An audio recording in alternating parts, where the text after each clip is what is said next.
It's a vehicle built to withstand the harshest conditions imaginable. You're driving the real deal. A machine that owes its existence to an army. It comes from military roots, so there's a level of authenticity that they're built to withstand a war zone. An SUV that epitomizes high-end elegance. And in 1979, the first G-Class was assembled here. And since then, every G-Class you find around the world has been assembled at this facility. Some call it the ultimate in off-road luxury. They made it into a luxury truck, and there really weren't luxury SUVs. Mercedes G-Class, the forerunner of the luxury sport utility movement and a one-of-a-kind super-built SUV.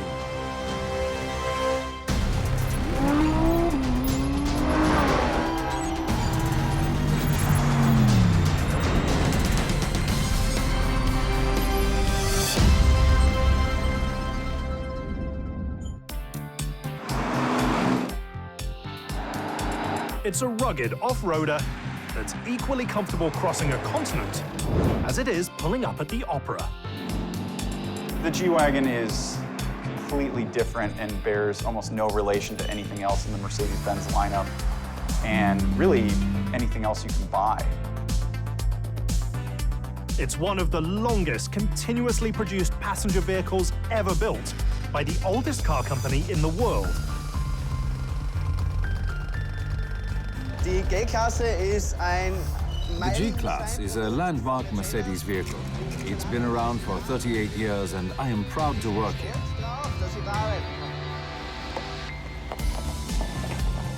The G-Class, an automotive outlier that's withstood the test of time and perhaps even found a way to defeat it. This is a really hardcore vehicle that has huge capability, and it's built in a way that SUVs aren't built anymore. It's just this weird, out-of-time vehicle. You might call it an anachronism, but it's a timeless vehicle. A timeless machine that's built in a very old-school way. The Mercedes G Wagon is the last of the old-school German vehicles. It's like German cars used to be, 30, 40, even 50 years ago. They're built in small numbers, and they're just beautifully crafted, perfectly made things. While the machine echoes the past, amazingly, it continues to defy the odds and flourish. It's definitely not mass production. So looking at the complexity, this is really low volume, high craftsmanship, handmade production, handmade product. A lot of people work here and produce a G-Class by hand. It's about 150 hours that go into each G-Class as manual labor, compared to a regular car where you would probably put in like 20 to 25 hours. So it's more than 7 times as much, and that makes it special. Welcome to Graz, the second largest city in Austria and the home of the G-Class. That it's from Austria, yes. That's the best feeling there could ever be. This is very, very unique. You can probably find 1 or 2 other places like this, but we will keep it that way because we're very proud of it, that we built that special vehicle day by day with our own hands. The G in G-Class stands for Geländewagen, which is German for cross-country vehicle. Yet it could easily stand for the city itself. Well, the G is closely tied to Graz. You can't separate the two. Because if the car was built in Hungary or somewhere else, all the emotions would be missing. We all live for this car. It's a factory that revels in staying true to the past while servicing the old world ways to build perfection. We build a lot by hand, that's true. And I believe that fact distinguishes this product. That so much handcraft goes into this car that every worker builds that much love into the product. That's also how we achieve this level of quality, no? With each turn of a bolt, they not only assemble vehicles, but also a very specific type of pride.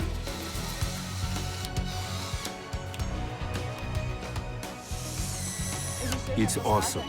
How to describe it? It's exciting to see a G on the street and know that it comes from this factory. It's simply a great feeling. There's a lot of soul here because we act like a family. I'm so proud every day to come to work at this company, and I'm able to help build the G-Class. The passion for the machine manifests itself into 3 simple words. Wir sind G-Klasse. We are G-Class. What might be a marketing motto elsewhere is actually a way of life inside these walls. That means we're a unit, yes. Camaraderie, solidarity, and that we're there for the G-Class with blood, sweat, and tears. Wherever I see a G-Class, I can't resist going over to it, taking a look at which model it is, and whether it's a G-Class that I maybe helped build a couple of years ago. The fellowship on the line is often rooted in family. There are many families where the father was here and later the son or daughter follow. It does, however, go down through the generations. That's really true. It's also the same with married couples and friends. Once an employee decides to be part of the G-Class family, he wants to stay forever. I've always been a Mercedes fan since I was little. My father always had one, a Mercedes. It's sort of been passed down by blood over the generations. And as it was for my father, it is for me with the G-Class. The generational connections underscore the importance of the facility. Most car factories are built in automotive epicenters, where multiple brands manufacture vehicles within a 50 to 100 kilometer radius. But the Graz facility is different. It's one of the few automotive plants in all of Austria. Excellent jobs are created here for Austria and also for Slovenia. So this is a very important employer. Many folks work here. Without the G, a lot of people would lose their jobs. The facility means everything to Graz. We currently have 10,000 employees working here, and you have to consider the partner companies as well. That's at least double as many jobs. While the machine is Mercedes-Benz to its core, it's actually built by Magna Steyr, an automotive sub-supplier. Back in the 1970s, when Mercedes-Benz was considering how to best develop this vehicle. And at the time, the organization here in Graz had a lot of competency in off-road vehicles. And they're a small little Austrian company that used to build its own vehicles. So they're a company that has a ton of off-road expertise, sort of why the G Wagon feels like an old-school German car. It was a new idea to be able to assemble a vehicle here. And we are all very proud to be able to produce a finished car. They still have it built by Magna Steyr, and that's sort of what makes it special and makes it unique and makes it authentic. It takes an effort of both sides, but with this tradition or heritage of 38 years, everybody is very conscious and makes sure that it stays a success. Success developed over nearly 40 years of continual refinement by a uniquely skilled workforce. The workers here, however, have learned the function of the part they're installing on the vehicle and can tell whether it's been installed correctly. It's interesting to work on the G because it has such history. It's been in production as many years as I am old, and it's an interesting vehicle. It's a lengthy history, and of course one that fills me and my co-workers with pride, that we're able to work on this vehicle, and I hope we'll continue to for a long, long time. It's a distinctive form of automotive manufacturing that's more akin to a bespoke build rather than mass production. Something that is readily apparent when the sparks start flying in one of the last hand-welded body shops in the world. Today, the biggest and baddest G-Class is the AMG 65, a 621 horsepower V12 SUV that blasts 0 to 60 in just 5.1 seconds and costs a whopping £166,000. When you start to look at the price point where the G lives, you're talking real money. This is a hugely expensive truck. It's a throwback, but they've kept updating. It's just a timeless thing. The G Wagon is incredibly far from being a normal SUV. They don't change it because they don't have to. They're still stamping out the same body style. They're still cranking out the same big, beefy, solid axles underneath because it works. In a sea of similar-looking SUVs, the G Wagon stands out thanks to its unique proportions and boxy stance.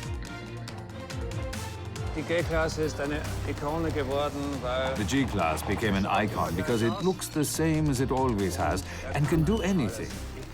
I can drive this vehicle up into the mountains, I can take it to the opera, I can drive to a restaurant, and I will always be noticed. It's amazing. It goes anywhere. es ist überall zum Einsatz, nicht? Remember, luxury has a lot of different meanings. For some people, luxury is Rolls-Royce. For other people, it's just, I want something cool that I don't see anywhere else. Well, something that looks like a brick driving down the street is completely different. Today, the G-Class is considered a symbol of luxury. Yet when the machine originally is conceived, that's not the intention. The saga starts in 1973, thanks to a very personal request. The Shah asked for a vehicle that was able to provide border patrol in his huge country. So that was the initial, let's say, spark that ignited the whole story. The Shah is the Shah of Iran, and in the early 70s, he's a major shareholder in Mercedes-Benz. He asks the company to build an off-road military 4x4. Well, there's only a handful of SUVs that have military backgrounds, and G Wagon's one of them. Initially, the brand is hesitant. At the time, no one understands the potential of the SUV segment. But when the Shah places an order for 20,000 machines, the brand is compelled to act. Royalty has that sort of pull. 2 years later, the machine is finally ready to test. They prove the powertrain in an indoor off-road laboratory. Then crunch the suspension with massive hydraulic posts. And finally, crash the entire machine to prove its structural integrity. It travels the world to be tested in the most toughest environments. The development program rumbles throughout most of the decade and stretches from German coalfields to the Arctic Circle and even the Sahara Desert. These vehicles have, of course, been tested not only on firm ground, but also under extreme desert conditions. By the time 1979 rolls around, the Shah is out of power, but the machine is ready for production. This thing was designed as a military vehicle, and they never watered it down. At any point, what makes the G Wagon so cool is how tough it is. The thing's all made out of steel. There's no lightweight parts here, and it's big and heavy and chunky. It looks like a military vehicle because that's what it was. Das Fahrzeug ist ja nach wie vor bei Militärs sehr beliebt. The military chooses this car, and I think folks thought that it could never be a normal car. Then Mercedes lent the model to the everyday customer, and it took off. Fahrzeug ist. The first generation debuts with 6 different body styles that all feature a heavy-duty ladder frame chassis. Yet the real star is the all-synchromesh transfer case and full differential locks. On normal roads, power is applied to the rear axle as in normal cars.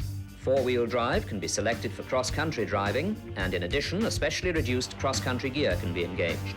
It's very difficult as a designer to say at the beginning of a project, I would like to develop an icon. What helped is the boxy design, the functional nature of many of the elements. If you ask a little kid to draw a car, many would use the boxy design to show what a car is.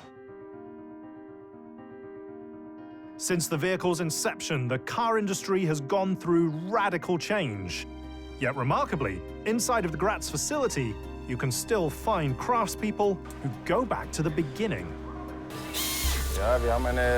We have a large group of veterans who are naturally quite proud to have been here since the beginning, or at least from early on, and who have experienced every new G-Class product development along the way. I've been at the facility now going on 41 years. I started as an apprentice on September 1st, 1976. Then I completed my certified mechanic training and came to work here on the G in 1980 after serving in the military.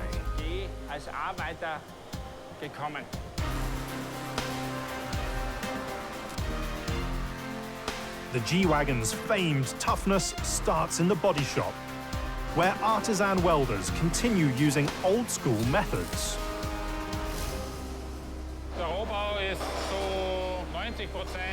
The frame is built between 90 and 95% by hand, without automation.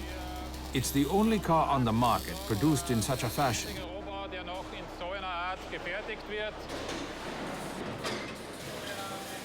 A worker uses a chain-driven hoist to lift the massive floor pan to the line.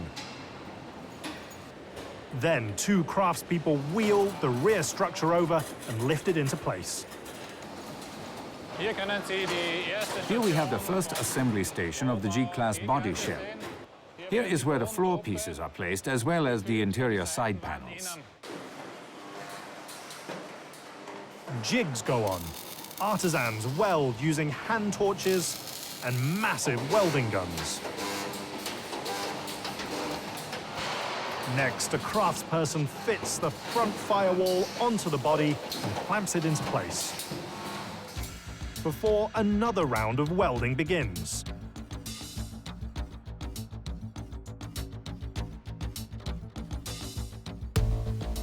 The second of the 17 stations is perhaps the most critical. Here, two craftspeople walk a body side into a massive jig, just before an underbody moves into place.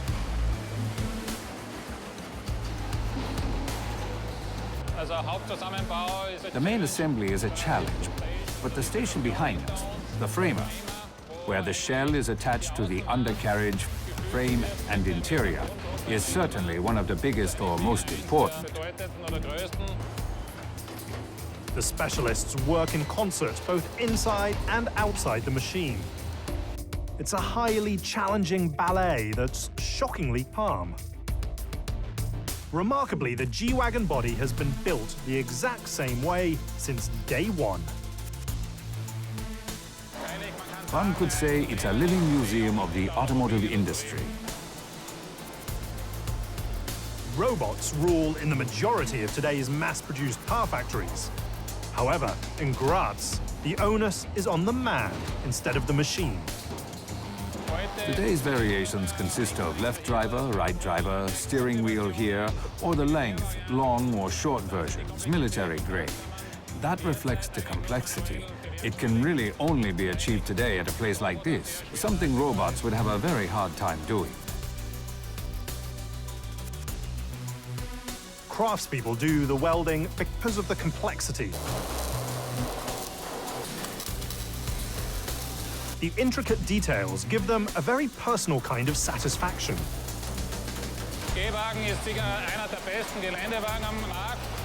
The G model is certainly one of the best all-terrain automobiles on the market, if not the best. And here we work on the vehicle by hand. Emotions are built into the car here. Robots don't really suit the construction of this car. Every body requires 6,000 different welds, and each one is done by hand.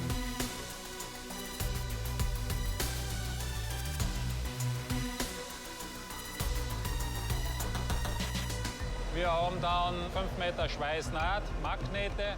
There are 5 meters of welds, welded seams. The G is welded together from about 800 parts, and then another 12 meters of sealing welds are added.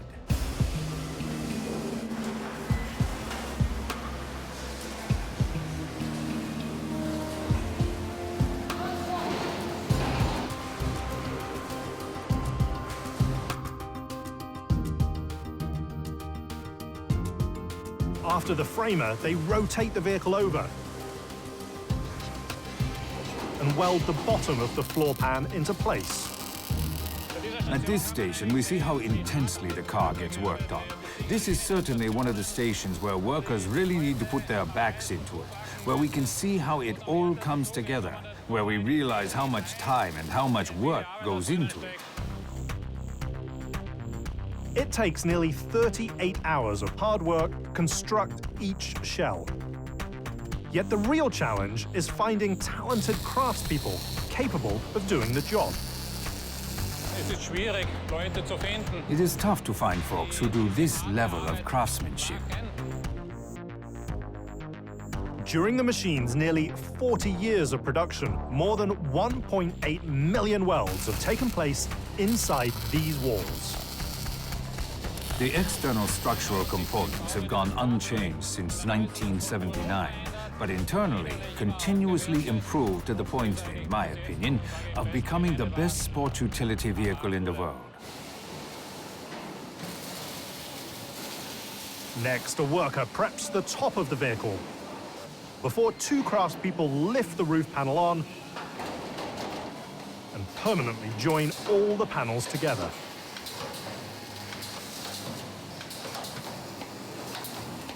Then it's time to send the partially built body to the second line, where they mount the front fenders, bonnet, and doors. A technician must look at and actually feel the surface to check for flaws, something which can only be done by hand. Robots have yet to solve that issue. I say, thank goodness. The professional knowledge of the body expert comes again into play, and it can only be done by hand. The professional knowledge on display is frequently a family affair. We have many examples where the father was here, the son is here, and even the grandson started to work here at the factory. We also have many, many families that own a G-Class and would never give it up for anything in their life.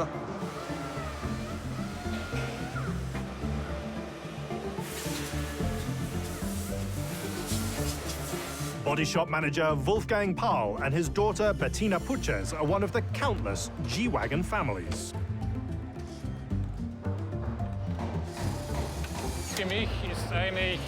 I actually also drive a G-Class. It's as if I get to connect my private life with my work life. I live for this machine.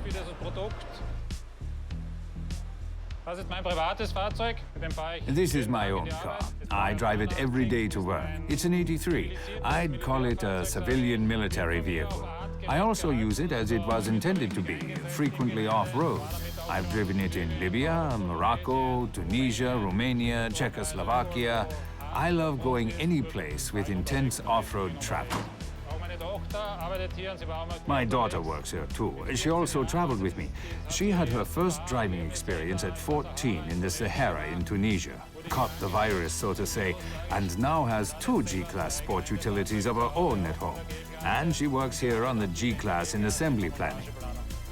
Thanks to my dad, I grew up with the G-Class. As a result, I now live with the car I grew up with, the one I'm passionate about. It's my job. That's perfect. The vehicle is over 30 years old and still does its job today as it did before. Don't even ask me about the mileage. It has for sure over 500,000 kilometers on it, but serves its purpose every day without complaint. No electronics, no extras, pure G, as we say. Seit meinem 12. Lebensjahr habe ich G-Klasse. I've lived with or driven my dad's G-Class since the age of 12. And since that time, it's been my passion, either on trips or just as a hobby. Whenever I see one, it's like, oh, a G. Like I said, it's a hobby. G-Class is a hobby of mine. For some, driving a G-Class is a hobby. For others, it's the only way to get from here to there. If you're somewhere where there are no roads and you need to get somewhere, the G Wagon and maybe a Toyota Land Cruiser and a Range Rover are your picks. I mean, there's really not much else. Traveling from point A to point B in remote terrain has been the G-Class's calling card.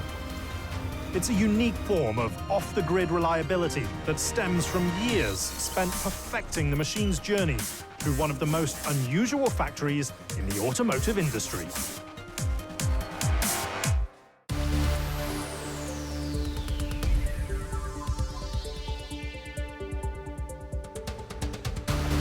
The Mercedes G Wagon can conquer just about anything. From bombing down mountains to climbing boulders and even fording streams. There is one thing that the G-Class cannot do, and that is fly. Even though the machine has hardcore attributes, today it's perhaps better known as a luxury ride. I mean, it was never meant to be a luxury SUV in the first place. To keep pace in an extremely competitive industry, this boxy 4x4 has had to evolve as the times and technology have changed. The magic of the G Wagon is they've sort of blended new and old. After the demise of Land Rover's Defender series, the G-Class is the last old-school SUV still in production.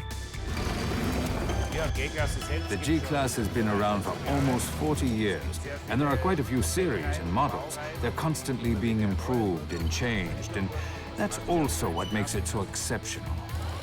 Presentation of the vehicle, the capability of the vehicle, it all comes together like a fairy tale in an automotive life that you can experience.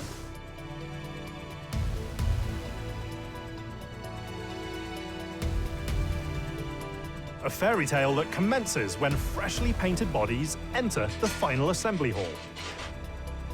Body comes in from paint, and what you see over there in the first station is that we take off the doors.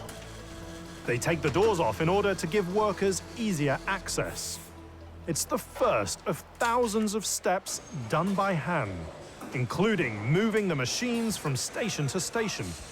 We have 3 main lines where the vehicle is just pulled through the system.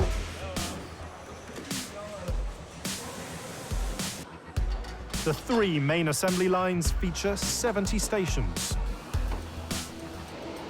What you will see while we walk the facility is that our people too manually install all the parts and components. The assembly line is highly adaptable thanks to a humble yet effective system. As you can see here, the conveyor system, a very simple system. It's a chain that runs in the floor.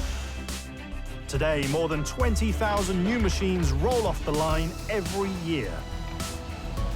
We are at the station right now where the wiring harness is being installed in the vehicle, which is also a very unique process looking at the G-Class.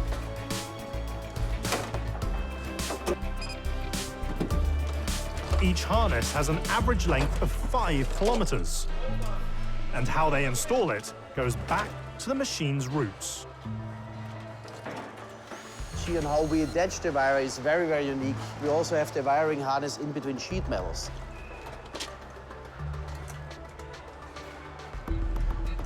They pull the wires through the sheet metal in a time-consuming process that must be perfect.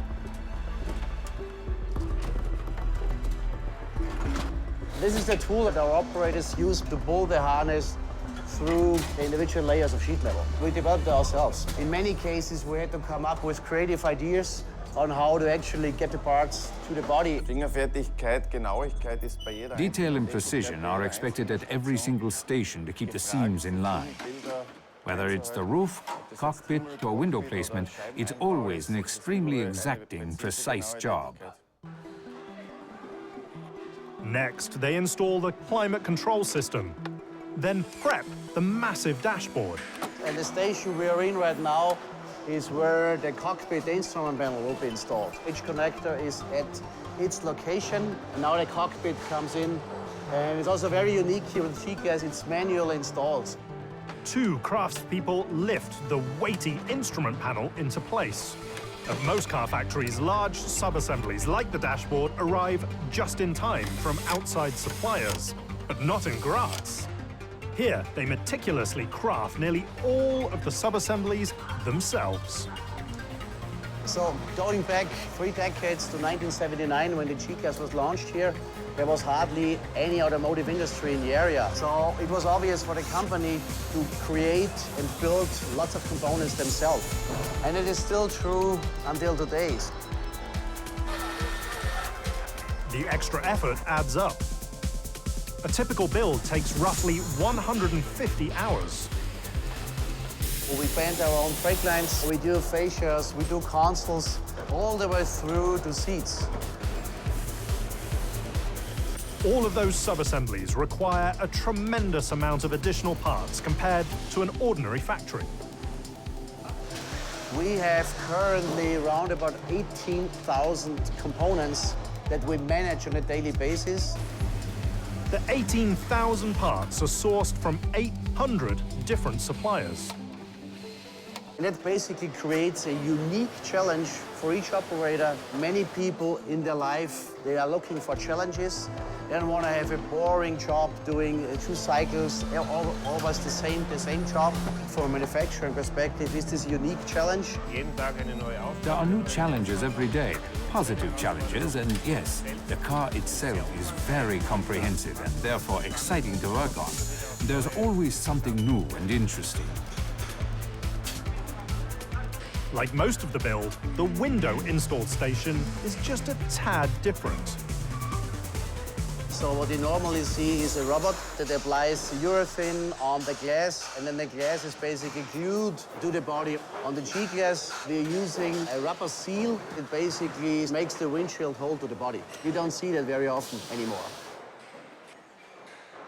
Not only is the process different, but so are the windows themselves, because they're actually straight. Because if you have an issue with the windshield, it's easy to remove and to be replaced, which was also the initial idea of designing it that way, because when you are heavy-duty off-road, your windshield could have a crack, and it's very, very easy and cheaper for the customer to replace this windshield than one that is glued in with an adhesive.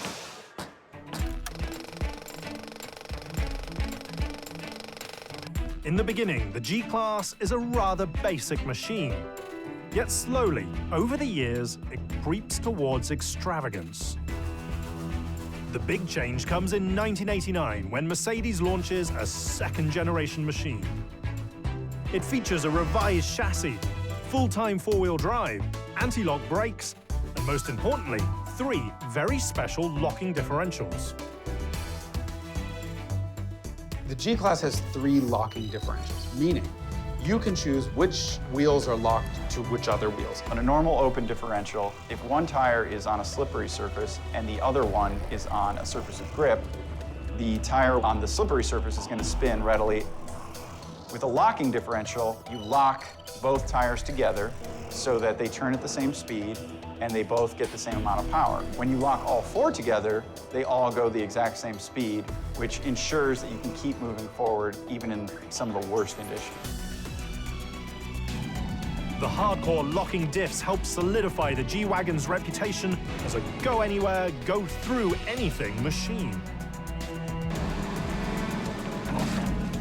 Virtues that continue today, 1 aisle over from the main line. We're here in the frame line. This is where we put the frames together. Most current SUVs are built using a unibody construction technique that combines the exterior body and the frame into one pre-built piece. The G Wagon is different, offering a ladder frame.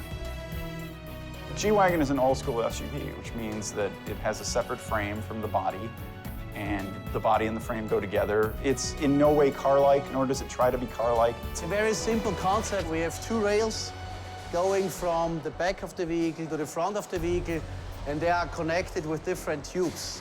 So if you would twist it up or tilt it up, it looks like a ladder. Craftspeople swing the giant frame onto the line. Then they add the axles, suspension components, and drive shaft. The axles are pre-assembled and put together with the frame. Then it's on to the assembly line up there. It's hard work, yes. Certain things must fit precisely. You need to work quickly. Our fix station is sweaty work. It's great work, just sweaty work. The work is hard and the hours are long, yet the bonds last a lifetime. Wir sind hier 18 Leute und ich sehe mich und meine Mitarbeiter als eine große There are Familie. 18 of us here, and I look at myself and my co-workers as one big family who locks arms and works together. So, it's like my own family here. The machine forms families on the line and often strengthens them at home. Mein Vater hat im 91er Jahr schon mal gearbeitet hier. My father worked here in '91. That gave me the idea to come here and try it too. And I was lucky enough to land at G-Class. To walk a bit in his footsteps is simply a precious moment, a feeling of joy. You have the rear differential, which is part of the axle, the front differential, which is part of the front axle, and then the middle differential will be installed a couple stations further down here. Finally, it's time to drop the massive engines into place. At the end of this line, it's a hot chassis. We call it a hot chassis because if you would fill it with all the liquids, put a steering wheel to it, and put a seat on it, you can actually drive it. Completed powertrains are then lifted high overhead and sent to a very special station, where it will take 4 men just a few bolts to bring a G Wagon to life.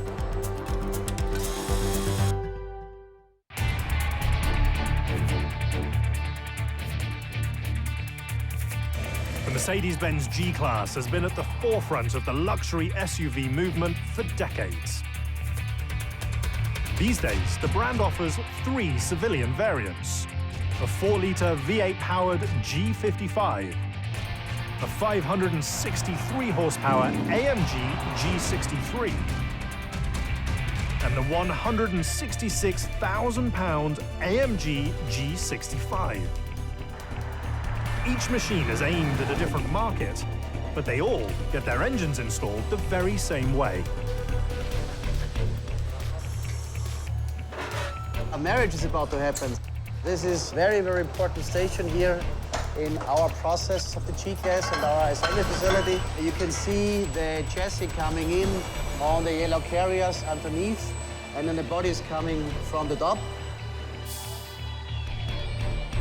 Since 1979, this station has seen over 300,000 matrimonial vows.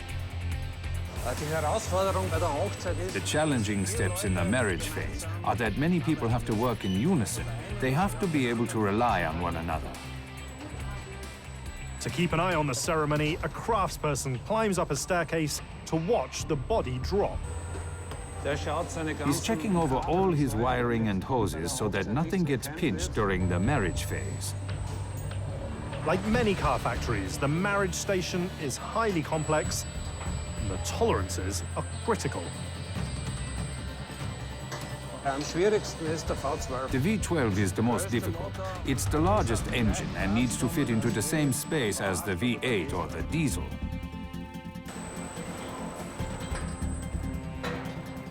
These days, putting a big engine in an SUV is commonplace, thanks in large part to the G Wagon. Mercedes started the hot rod SUV. They just got the idea of, well, let's slap an AMG badge and a big motor and have a little bit of fun with an SUV. And everyone has followed suit. The result is the dawn of the high-performance SUV era. There was, from certain customers, always asked for more power. So we were looking for the biggest power engine in our company, and of course it is an AMG engine. So that was planted, so to say, in our vehicle. It was in the mid of the 90s when first editions came, and then basically from 2000 onwards, it was more intense, and towards the end of the decade, the G65 was introduced. You're not going to be allowed on a racetrack in a G63 AMG. What they're saying is there's parts of the AMG DNA that can be applied to this G Wagon. They're really loud exhaust, blingy wheels, and, blacked out styling. It looks violent. It sounds violent. The idea to add an AMG engine begins in the 2000s. Yet surprisingly, it doesn't change the machine's sales. The first 30 years, the G-Class was fluctuating between 4,000 in a very bad year up to 10,000 in a very good year. But several times it was discussed, when is the right point to end the G-Class? It's hard to fathom now, but in the early 2000s, the G-Class's prospects looked bleak. There have been a lot of times when Mercedes was going to kill the G Wagon. In 2006, the brand introduces a modern SUV called the GL, and many wonder if the G Wagon's time is coming to a close. So 2005 bis 2010. I did have some doubts between 2005 and 2010 that this model would make it. In 2008, the economy was in crisis, and personally, I felt that this vehicle was at a possible tipping point. Indeed, the G tips. Only instead of extinction, the machine's sales explode.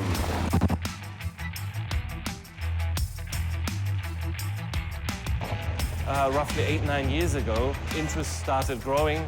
And last year, we produced and sold more than 20,000 cars. The business case for the G Wagon is insane because every time Mercedes has thought about killing it, somebody in Mercedes had the good sense to say, well, if we just charge a little bit more, we can keep it alive for another year. They just keep selling, so why not keep selling it if the market wants it? They're just giving the market what it wants. The G Wagon breaks all the rules. Its sales keep going up even though they don't do anything to it. There's no logic, there's no business school that can tell you that this is the reason why this product succeeds. It simply is. Currently, worldwide SUV sales continue to surpass all other automotive genres. However, no matter how high the SUV wave gets, G-Wagon growth is limited. Volume is not our main driver. We're building the car by hand. So therefore, there is always a natural limit. Handcrafting might cap the total amount of vehicles produced, but the team seems keen to continue exploring how far they can push the G. We've always been having discussions about what can be the pinnacle, what can come next. And we wanted to show what is possible.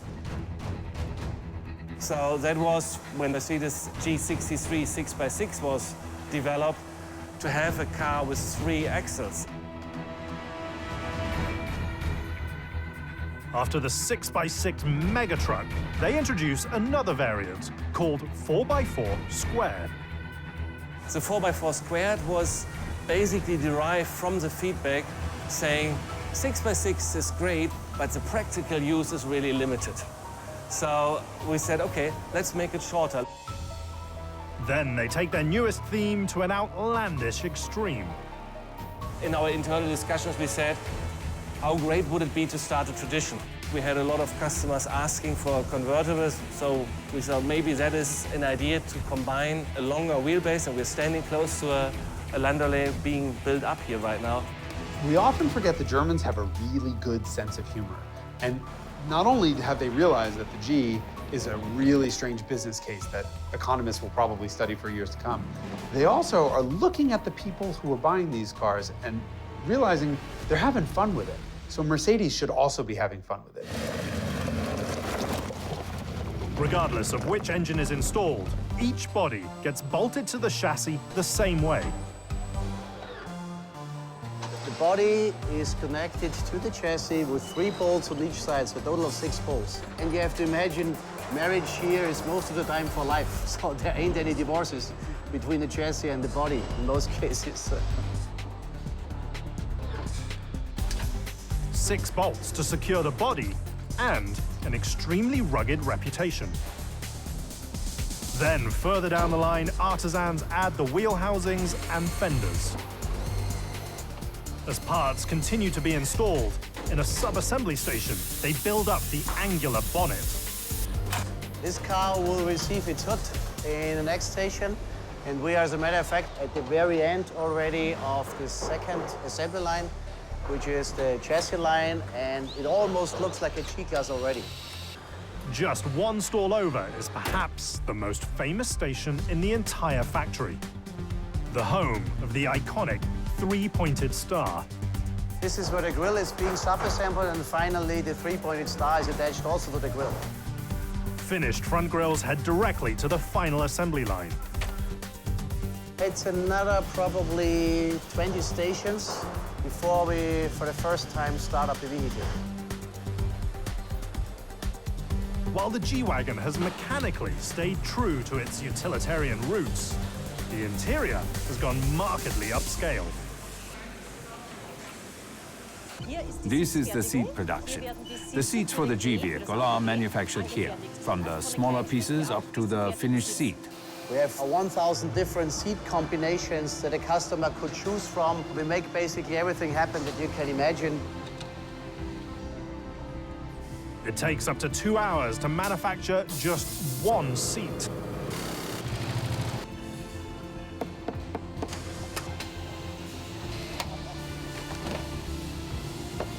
The first step is to inspect the leather.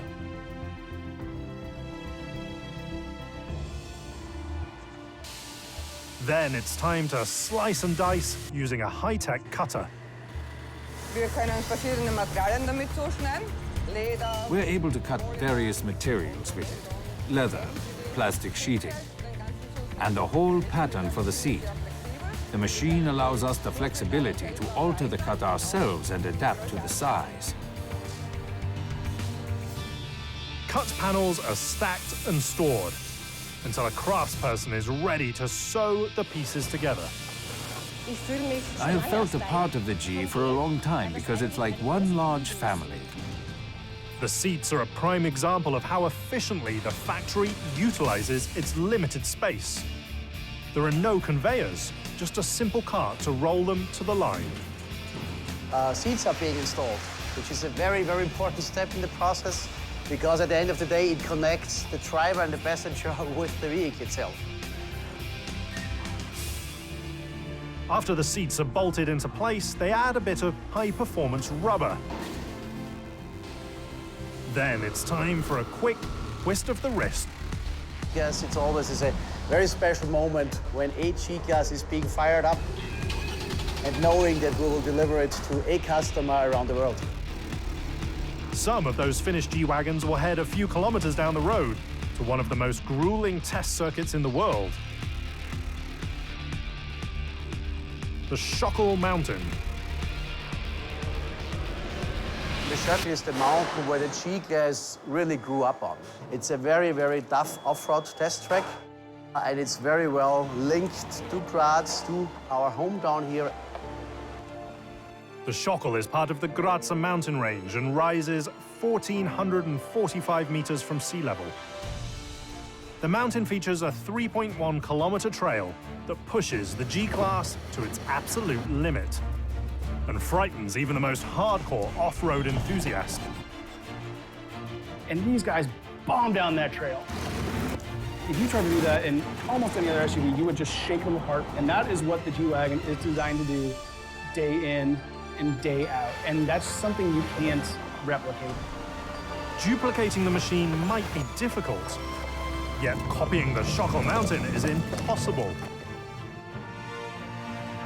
The one-of-a-kind trail offers a chance to prove the machine's mettle. Nothing drives like the G Wagon. You're driving this incredibly solid, heavy-feeling vehicle. It's just an entirely different experience than modern cars. You're driving something with no compromises. This is not a car that someone said, well, you know, it should look really tough, but let's give it independent suspension so it rides well. Okay, it's been softened through the years and it's gotten a nicer interior, but the basics of it are a truck.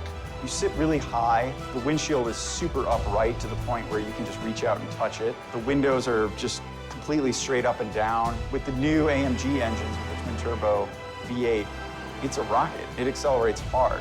The steering is old school. It's really slow. The driving position is pretty awful. I'm not that big of a guy, and even I can't really fit in it. It's a very different experience. A very different drive thanks to its history and some modern tech. Mercedes would never be able to sell these cars with 400, 500, 600 horsepower if it weren't for modern electronics saving your butt every time. In normal driving, roll mitigation, stability control, they're kicking in constantly to save your bacon. Continually adding modern tech has helped the machine survive the test of time and outlive nearly every single one of its competitors. It's been around forever. They keep updating it. It doesn't look like anything on the road. It's just this weird outlier, but it all somehow works. It's got lots of ground clearance, big beefy axles, and this is not for show, it's not style. It really is that tough. And even though a lot of people won't do it, you can absolutely thrash these things. You can beat them up off-road. But the best thing about a G Wagon is probably the fact that there's nothing else like it. It's sort of in a class of one. It's a machine that was built for battle, yet found fame in civilian life. An iconic 4x4 that offers high performance, hardcore abilities, and ultra-luxe accoutrement. The G-Class, the last of its kind, and perhaps the ultimate Mercedes-Benz.